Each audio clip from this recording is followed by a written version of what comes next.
This is the elevator at BrandsMart USA, Sawgrass Mills in Sunrise, Florida. Here it is.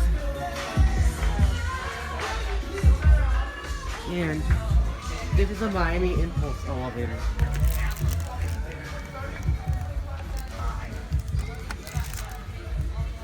It's coming.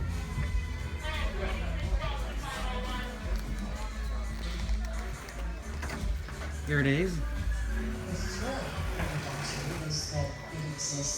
Alright. Go up to 2. ThyssenKrupp elevator. Capacity 3,500 pounds. So look at this. It's a pretty decent elevator. No certificate. Here at 2. And it on 1. Well.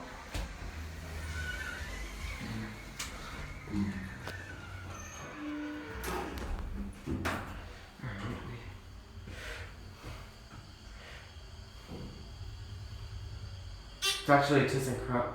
Here we are at 1, and that's it.